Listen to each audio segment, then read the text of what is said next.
With us now, we have political commentator Lionel in Washington, political cartoonist for the Washington Post, Tom Tolles, and Irshad Manji still with us as well. Tom Tolles, let me go to you first. Obviously, a very moving cartoon yesterday. And of course, the line, "But the pen will endure," and then you write in small letters, "And the line has been drawn." Talk about the process yesterday, why it had to be so difficult and so personal for you.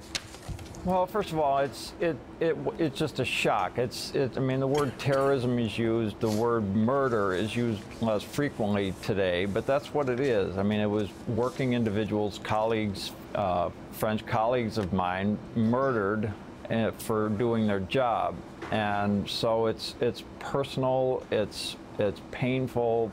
I mean, the loss for them and their families, just excruciating, and it makes you think about everything that you do. I mean, know that nothing is risk-free, but it brings it so close to home.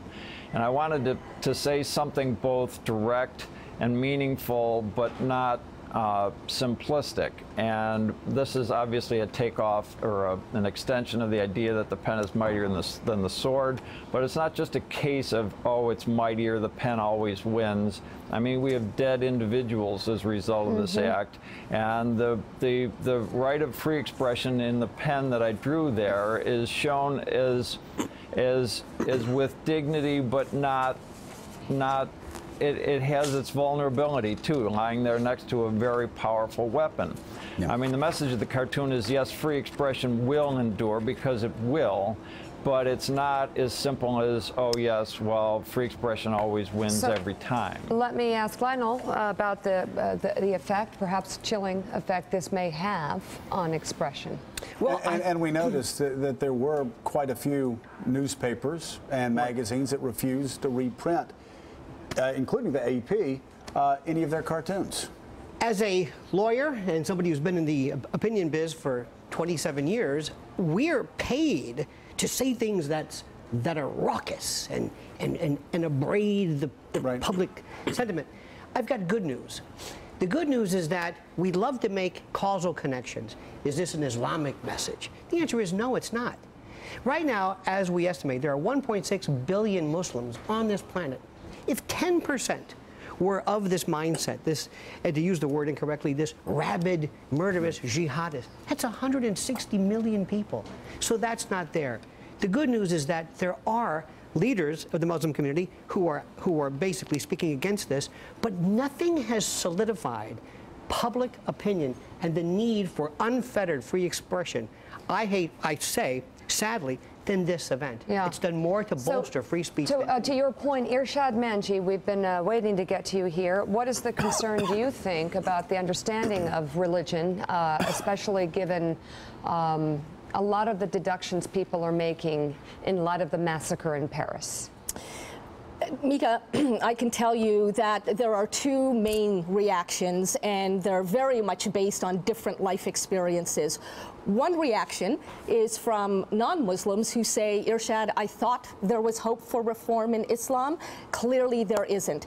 And what I say to them is, then you're not making an effort to look for where the hope is. Because when good Muslims say and do good things, what we expect Muslims to do, they of course are not going to make news. It's those who engage in sensational acts such as bombings, beheadings, and shootings who make news. And so we wind up having a very lopsided picture of what Muslims are about. And particularly a young generation of Muslims, Mika, I can tell you, you know I've received death threats and hate mail in the past. These days, I can honestly report to you that I receive far more love bombs from young Muslims who are hungry for debate and discussion about what is going on in the name of our faith. So that's one reaction. And the other reaction is indeed from Muslims all over the world who have on social media defended free speech, including offensive speech, and have said that these thugs, these terrorists,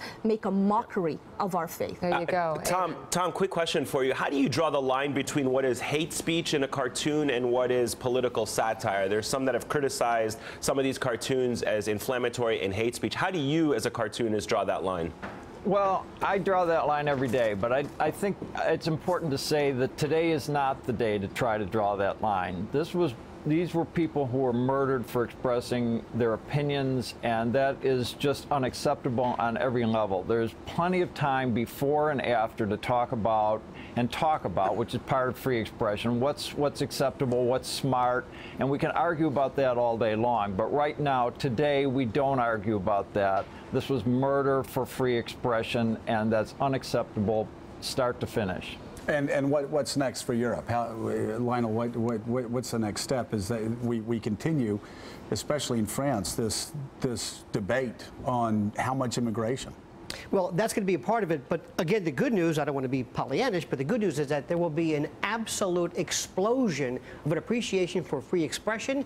And you're going to see this more and more. And you're also going to see the role of the cartoonist as the political commentator elevated even greatly.